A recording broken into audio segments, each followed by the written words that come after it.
The Tennis Gambling Podcast and the Sports Gambling Podcast Network is brought to you by Nordic Fantasy. Go to 325 times your entry with their new Pick 8. Sign the promo code SGPN to claim your special pick and your first deposit offer up to $2 in bonus cash on Nordic Fantasy, promo code SGPN. We're also brought to you by Rhythm. Get the best dad-driven props and picks from Rhythm. Claim your 7-day free trial today, but go to sportsgamblingpodcast.com. There's Rhythm, sportsgamblingpodcast.com/RITHMM. And welcome, everybody, to the Tennis Gambling Podcast here on the Sports Gambling Podcast Network. It is currently Saturday night, roughly 7 p.m. Eastern Time on June 29th. I'm Scott Reichel, once again going solo for this pod. Should be a fun episode because it is time to get into the third Grand Slam tournament of the year. Going to be Wimbledon. Now, this will be the men's episode. Women's episode will come out tomorrow because the event does start on Monday. So once again, a reminder, we're going to be doing 2 separate outright episodes for the Wimbledon event. Now, before we get into any of the actual quarter odds and get into any of the outrights, do want to recap what happened on Saturday with regard to Eastbourne and Mallorca. Starting off with the lock and dog picks. Overall decent, ended up keeping the lock streak going, but did lose the dog. For the lock, ended up winning with Tabilo money line at -132. Really never in doubt. Offner, I was shocked, made it to the final, but he had a pretty easy path. Tabilo beat some good competition. Very solid player in general. I believe he's now top 20 in the world, and he is, once again, a guy who made a final in 3 separate ATP events on 3 separate surfaces so far this season, and he has 2 titles. So Tabilo, very solid young player, and he was able to get the job done for us at -132. For the dog, picked up a loss, though, where I was willing to gamble to back the Fritz tie-break train, and that did not work out as he ended up breaking Purcell, I believe, in the 5-4 game to win the first set 6-4. So looked decent early. Unfortunately, didn't get there as the first set over 12.5 at +225. Still like the value of with the play. Didn't get there, though, as Fritz eventually did win in straight sets. Now, to get into the actual recap of our outright picks from the previous tournaments, overall, they were great. So even though Fritz ended up not getting us the over with the 12.5 games in the first set, we had him on the outright at +300 to win in Eastbourne again. 3-time champion, so nice deal there. Did not drop a set. He cruised in basically every match he was in. Decent amount of breakers, but never dropped a set. So Fritz was able to get the job done, and it was really a sweat-free win for us because he destroyed Purcell in the final on Saturday. And then for the other tournament in Mallorca, ended up winning with Tabilo. Now, we doubled down on Tabilo on the Saturday match with the lock, and we had him at 14-1. He got the job done. I once again said if you wanted to hedge, you could have with Offner. I said I was going to let it ride for the most part, and that worked out as Tabilo ended up winning comfortably. Solid player. Once again, nothing else to add. He's a lefty, pretty solid serve, got some volley skills, and it just seems like his game is actually well-suited for grass, despite not having a great resume on grass over the course of his career. So once again, swept the 2 tournaments, which feels pretty good. So hopefully that we have that level of success for Wimbledon on the men's and women's side. But anytime you hit the lock and you also hit 2 outrights on the same day, I consider that a very solid episode and a very solid week for us. So hopefully that carries over into Wimbledon. Before we get into any of the actual, I'd say, quarter odds or anything, I thought about recapping the actual matches, but really not much to recap. They were pretty straightforward. Tabilo was the better player, and he kind of dominated, and Fritz was the better player. He dominated, and Purcell really never pressured Fritz in any of the return games. So nothing really to recap. I just thought the 2 best players in the tournaments won based on the form, and the underdogs never stood a chance. So either way, time to get into the actual quarter odds. But before we get into that, do want to remind me once again that we do have other shows with the network, and a reminder to check out our merchandise and the other show's merchandise on the SGPN merch store. And we also have the featured show of the week, which is the Mothership Show of the Sports Gambling Podcast, as they're currently going through their fantasy football series. They got their top 10 fantasy football preview series, quarterbacks and tight ends episodes already live. It's never too early to get into the National Football League. And a reminder, in addition to going through the merch store to look for shirts, sweatshirts, and mugs for the podcast, we also have a couple ways to show support for the show. Either like, subscribe on YouTube. I believe we're now at 255 subscribers, I think. I think we're closing in on 300. Point is definitely a nice amount so far, since we've only been doing YouTube for about 2 months, give or take, I think. Maybe a bit longer, but you get my point. Either way, though, a reminder that we also have actually 2 months. I think we started for the Australian Open. So yeah, we've been doing it for a while, but hopefully we end up getting to let's aim for about 350 by the end of Wimbledon. And also a reminder that if you are still listening to the show on Spotify or Apple, you can leave a review. So don't forget to rate or review the podcast on Spotify or Apple if you are still only consuming the podcast via audio source. Either way, though, time to get into the actual quarter odds for the event. So a reminder of the usual format if you are new. We're going to go through the history of the event briefly, previous winners, etc. Then I'll go through the quarters individually. Then I'll go through the actual outright picks once we go through the quarters. Starting off with the recent winners, Alcaraz, defending champion, as he had the crazy 5-set match against Djokovic last year, where Alcaraz did win that one. Djokovic ended up beating Kyrgios the year prior. Djokovic beat Berrettini, Djokovic beat Federer, and Djokovic beat Anderson. Djokovic has won this event multiple times. Let's put it that way. He's one of the best grass players of all time. I believe he's won the event 7 times. He's going for his 8th, so we'll see if he can get it done. But there is some controversy surrounding Djokovic, which of course is the torn meniscus. So we'll see if he'll be able to persevere and be able to get over the finish line in this one. I know he had I want to say an exhibition practice match against Medvedev on grass a couple days ago, and he beat Medvedev in straight sets. So a good omen, but I'm not sure if his knee is going to hold up for the entire event. So I'll mention that in a little bit, but the point is Djokovic is not the favorite in this tournament because of the knee concerns. So Alcaraz is the favorite, Sinner is the second favorite, Djokovic is the third favorite. But when you've won the title 7 times, you can't really automatically assume the person's dead in the water, but it is tough to find trust in the player, especially with Djokovic's year so far, where he has not won a single title in any ATP event up to this point. Anyway, to start off with the first quarter, this is the Sinner quarter. So Sinner is around minus 200. A lot of different books, though, have quarter odds now. So shop around, make sure you find the best line. Medvedev's at plus 650. Dimitrov is 8-1. Berrettini's 10-1. Struff is 16-1. Shelton's 18-1. Zhang is 20-1. Greek Sports 22-1. Monfils 30-1, and onward. Now, I'm not going to spend much time on the other guys. Don't really see anybody worth a damn. Jari at 50-1, no. Harris at 50-1, no. Not going to bother. Now, do I think anyone's going to beat Sinner in this quarter? No. Sinner, you might forget, actually reached the semis last year because everyone got so wrapped up in the final between Alcaraz and Djokovic that they forgot that Djokovic did beat Sinner in the semis in straight sets. So, point is, Sinner has made it to a semi here before. He's a solid grass player. We saw him win in Halle, so I do think that he can get the job done. And I really don't see many players standing in his way. You're looking at the overall quarter, and a matchup against Greek Sport in the round of 16 could be intriguing because they have had competitive matches before. They actually won 3 sets before on grass in Halle. So I do think you're looking at what could be an interesting matchup there, but I do think that Sinner would win, especially in a 3 to 5 set match. But I really don't see many threatening options here. I mean, Dimitrov's in the bottom section, so he would have to beat Medvedev first. So you get Medvedev against Dimitrov in the first couple. The interesting part would be Sinner's potential second-round matchup, which would be against Berrettini.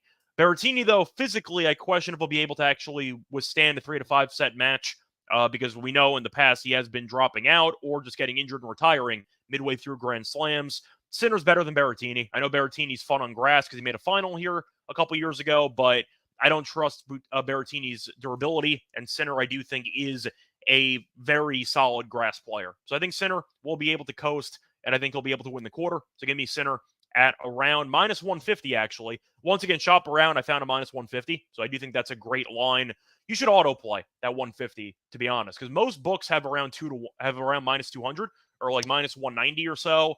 I found a 150, so if you want to take it, you should, because that line's the best line by a mile. Either way, though, moving on to the second quarter, you have the Alcaraz quarter, which means, if you are doing the math in your head, that means that Sinner and Alcaraz would face off in the semis. So keep that in mind. So if you want to go for some long shots, maybe look for the third and fourth quarters. But that would be a very fun semifinal matchup. Now, for the second quarter, you have Alcaraz at minus 250, Paul at 650, you have Ruud at 7-1. Which is hilarious, by the way. Ruud at 7-1 is the worst price on the entire board for any quarter. Humbert's at 18-1. Bublik's at 20-1. De Zandschulp is 30-1. Thompson is 30-1.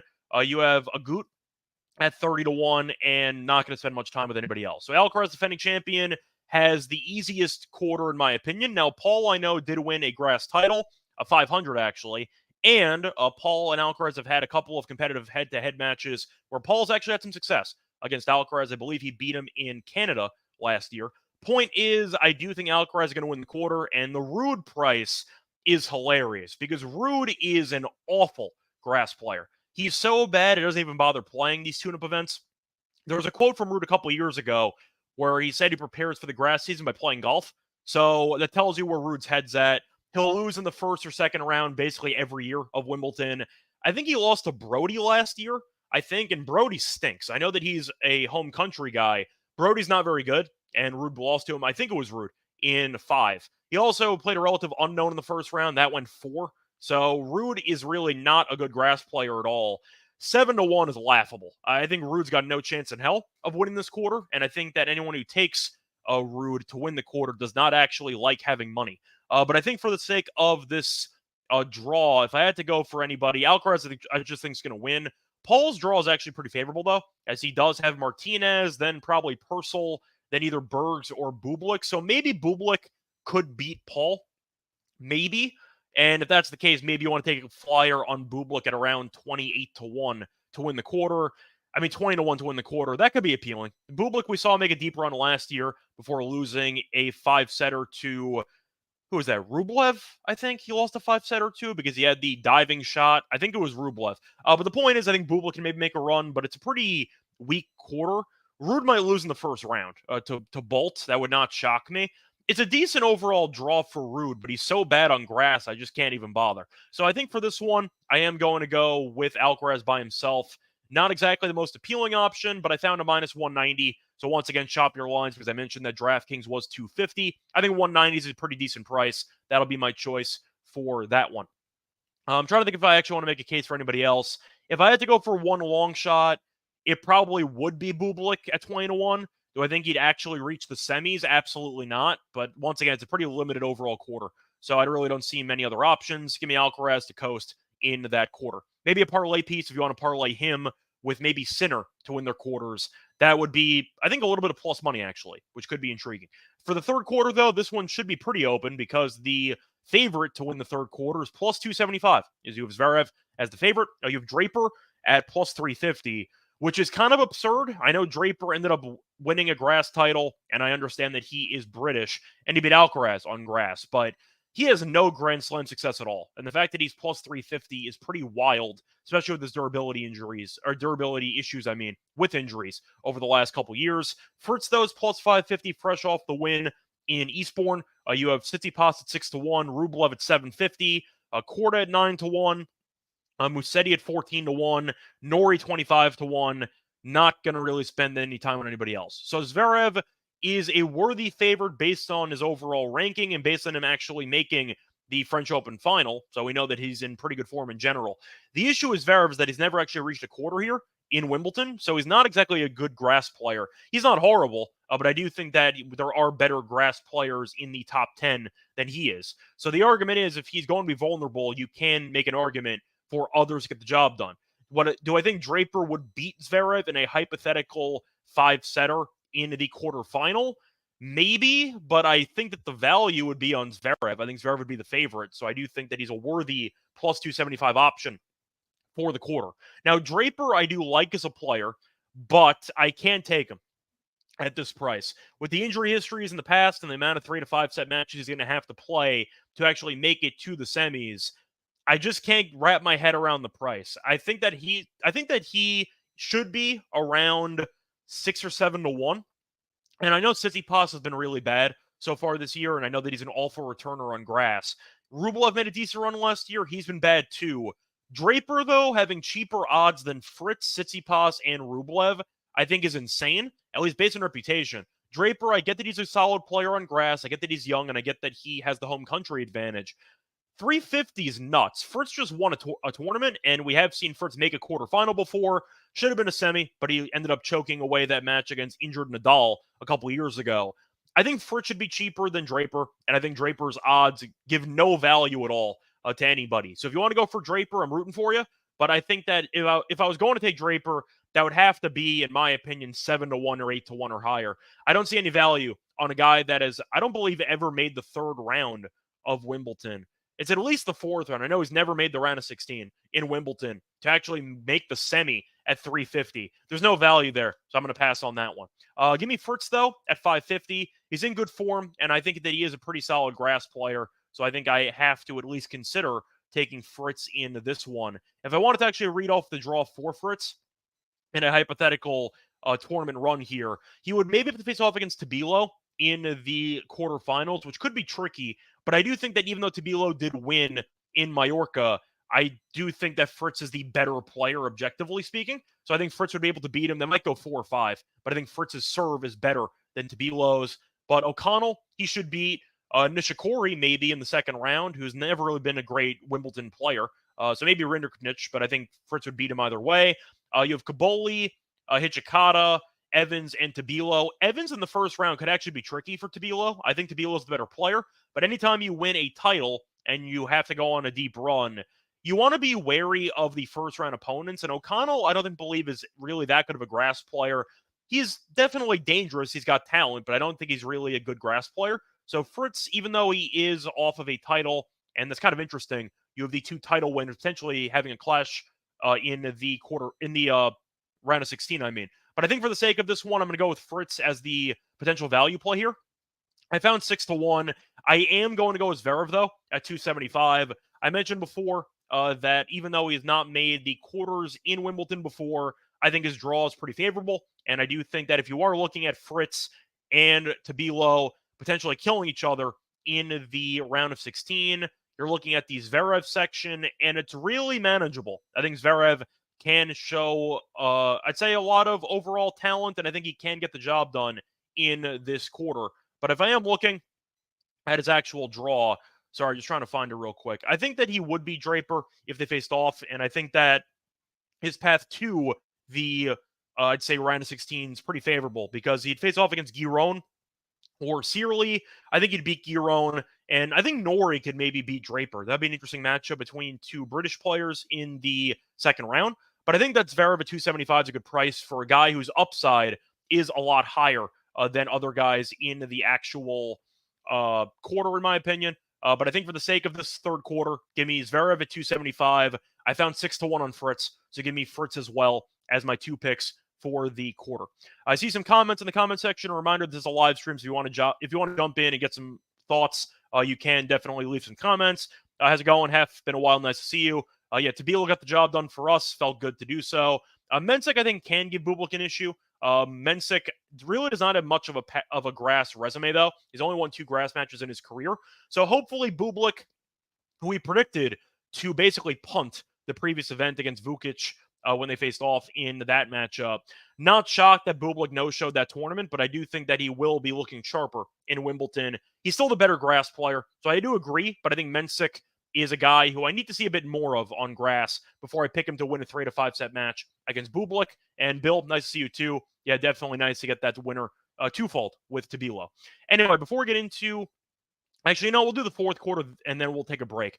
Getting into the fourth quarter, though, this is the Djokovic quarter. So it depends on how you actually look at Djokovic's form and durability for the sake of this event, which is going to determine your thoughts on the quarter. Now, Djokovic is minus 165. You have Hurkacz at 3-1. You have de Minaur at 5-1. You have Rune at 850. Felix at 18-1. Kashanov at 22-1. You have Fees at 30-1.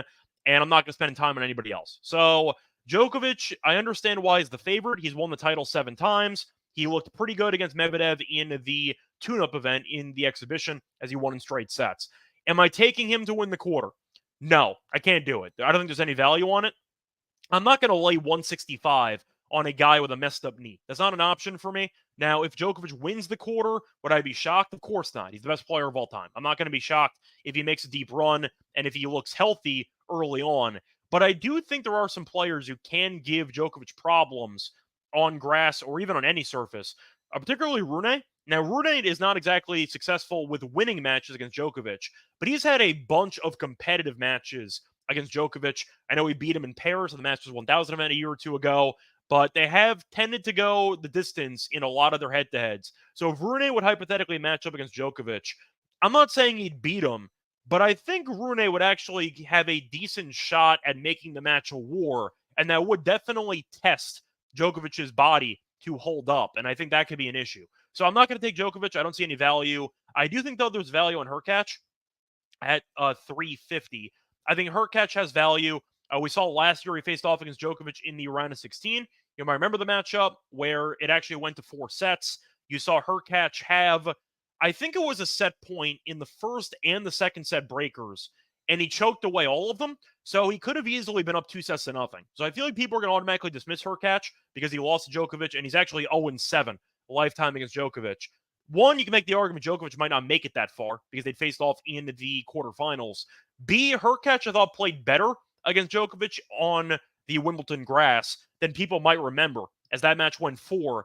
But Hurkacz could have easily have won the first 2 sets, and then he kind of blew some big points. So I think Hurkacz has value at 350, made the final, and Hala, great serve. I think he can make a deep run, and his draw is pretty favorable if you want to actually look at his overall path. So to go through the path for Hurkacz, Albert in the first round is pretty, I'd say, he's fine for a qualifier, but Hurkacz should beat him probably in 3 or 4.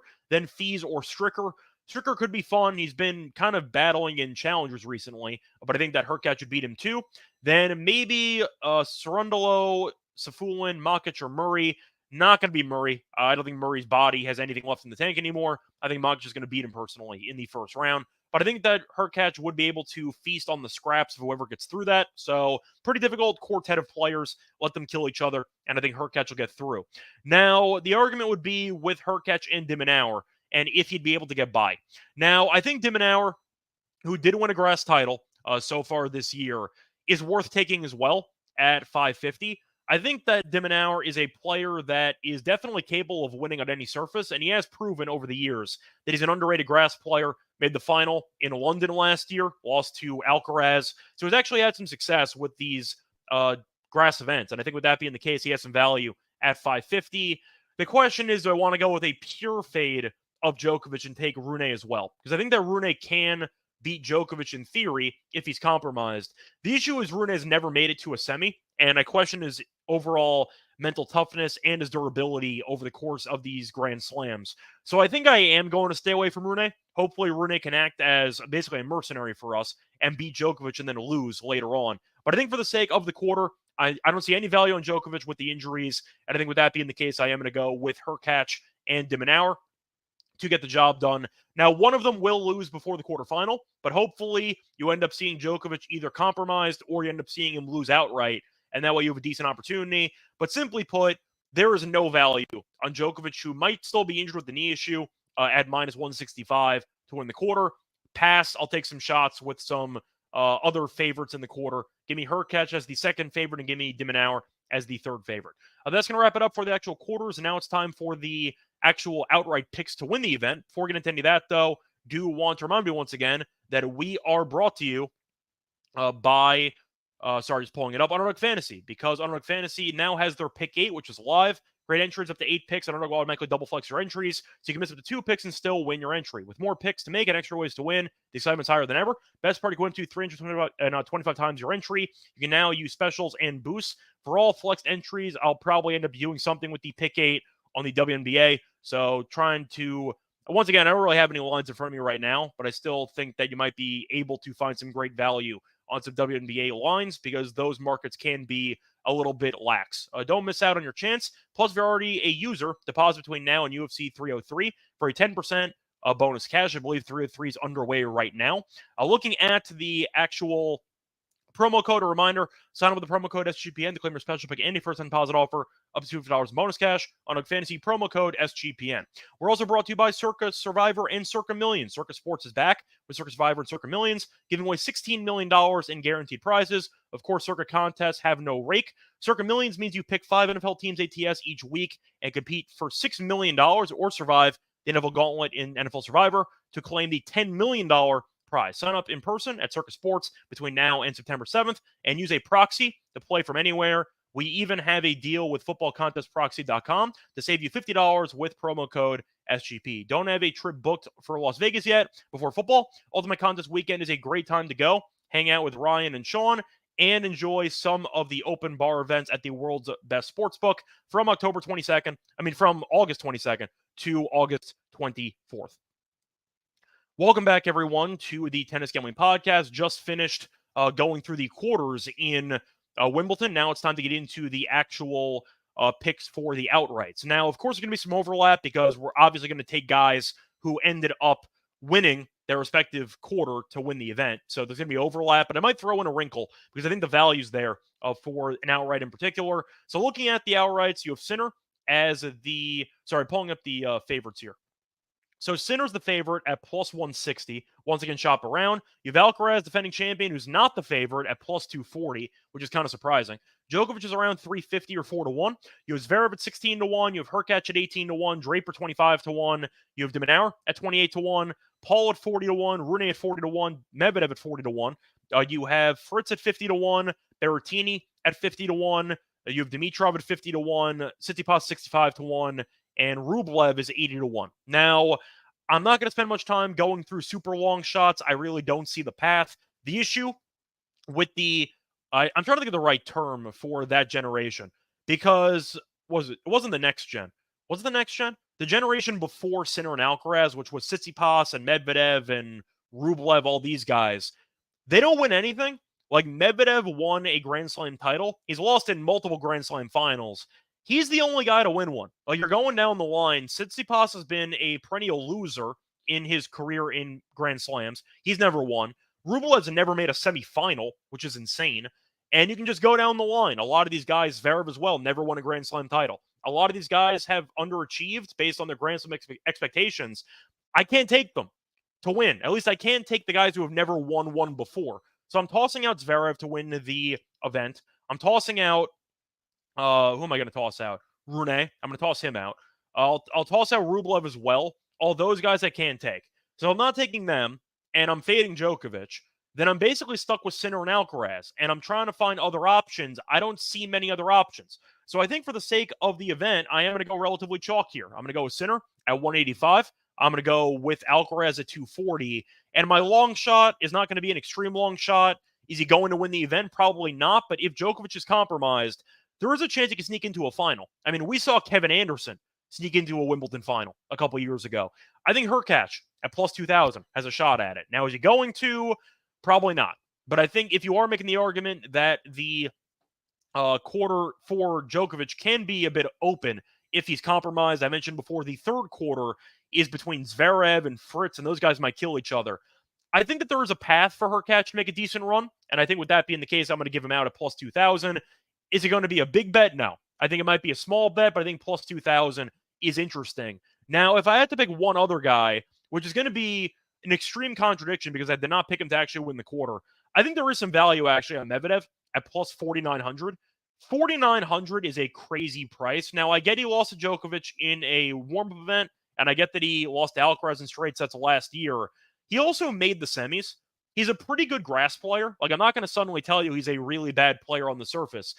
4,900 for a semifinalist last year to win the event, who has a Grand Slam title before and made a Grand Slam final this year already in the Australian Open, I think is an insane price. 4,900 on FanDuel, I think, is a bargain. Now, is he going to win the event? Probably not. I'll be fully honest. I think he'll lose to Sinner into the quarters because Sinner's won the last 5 head-to-head meetings. But 4,900, I think, is a great price for a top 5, top 10 guy who has made a semi here before, has won a title before, and he's made multiple Grand Slam finals in Australia, in the US Open. He has made deep runs before in a variety of events. And I do think with that being the case, Medvedev has value at 4,900. So that's going to be my super long shot, who I think is probably not going to make it. But if he does make the quarters, can he win a set-off Sinner? Sure. Maybe you'll be able to get yourself a shocking upset in that type of head-to-head matchup. But it's going to be one of those weird spots where I'm not going to take Medvedev to win the quarter, but I am going to take him to win the tournament because I think that 4,900 is just too good of a price to pass up on for a player of Medvedev's potential. So once again, my outright picks for the event, I'm going to go with Sinner at 185. I'm going to go with Alcaraz at 240. I am skipping Djokovic. I don't see any value with Djokovic with the injury. If he wins, tip of the cap. I can't take him with the injury concerns. And give me Hurkacz as well at plus 2,000. And my super long shot will be on Medvedev at 4,900. That's going to wrap it up for the outrights. And now it's time for the lock and dog picks. Before we get into that, do want to take care of our sponsor once again. A reminder that we are brought to you by Rhythm. Because if you're betting on player props, then you need to get Rhythm, because Rhythm is the go-to sports betting tool that transforms complex data into actual insights, empowering bettors with smarter, data-driven decisions. Unlike other platforms, Rhythm combines advanced predictive analytics with an intuitive user experience, making betting both easier and more enjoyable. Rhythm's predictive models were born from the brains of MIT data scientists and quantitative theories of data to help make you better bettors by giving you better AI-backed betting decisions. Rhythm also has great projections and predictions for WNBA and golf. Claim your 7-day free trial today at sportscamppockets.com/rhythm, sportscamppockets.com/RITHMM. Welcome back, everyone, to the Tennis Gambling Podcast. Just finished going through the quarters and the outrights for Wimbledon. Now it's time for the lock and dog picks. Starting off with the lock, I am going to go with a matchup between Harris and Mickelson. That's actually going to be Lloyd Harris, by the way, for clarification. Give me the qualifier. Give me Lloyd Harris on the money line at -138. Harris is a very solid grass player, and the reason why he had to go through qualifying was injuries, because he is definitely solid on grass.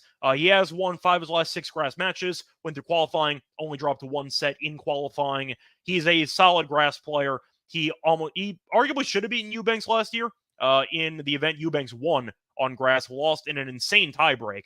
So Harris, if he was able to beat Eubanks, may have actually won a title there. But the point is, Harris, I do think when healthy, is dangerous with the serve, solid forehand. I'm not saying he's an amazing player overall, but on grass, he's really good. And Mickelson, I do think, despite being relatively tall, is not as good of a server as I'd like him to be, on grass especially. And I do think with that being the case, Harris is the better grass player. That's why I kind of find it interesting that Harris, despite being a qualifier, and despite Mickelson getting an automatic entry into the main draw, Harris is favored in this matchup, which kind of tells me that the odds makers agree that despite having to go through qualifying, Harris does have more upside on grass, so I am going to go with him. Plus, they also faced off last year in the event I just mentioned, where Harris almost beat Eubanks and almost made the final. Harris did beat Mickelson in Mallorca in that same event. So the point is, it did go 3 sets. Harris did win comfortably the last 2 sets. Yes, I know Mickelson's improved since last year, but the fact is they faced off last year on grass. Harris is 1-0, and I think with that being the case, there's value with this current price. So give me Harris on the money line at -138. A reminder, that is a Lloyd Harris, not Billy Harris. So that is going to be a Lloyd Harris money line at -138. For my dog, it's going to be a very cheap dog. It's going to be even money. However, it's going to be a fun matchup between 2 veteran Frenchmen. I'm going to go to the Monfils and Mannarino match. Give me Monfils -1.5 sets at even money. Now, a couple reasons why. I know Mannarino is one of our favorite players on the actual podcast. The issue is he's been really bad, and Monfils been good in the head-to-head, and even though he did lose to Tabilo in the last event that we just saw in Mallorca, point is he did go to 3 sets. The only guy to win a set off of Tabilo in the entire event, and you could argue Monfils did have 2 break points in the 3rd set. He could have beaten Tabilo. He was the closest anyone came to beating him, so I actually do like Monfils' current form. Also a pretty good overall grass player. Now, Monfils has been great in the head-to-head. They have a lot of them because they've been around for a long time. Monfils 5-2 in the head-to-head against Mannarino, and he has won each of the last 4 meetings, so he has done well with recent success. Mannarino, though, has been horrible. If you want to just focus on grass, he's lost 3 straight grass matches in straight sets, including a straight set loss to Brower. So he's been really bad lately. I'm not even mentioning the clay season, which Mannarino's bad in every year, but Mannarino's had a disastrous season ever since the hardcourt season in Australia.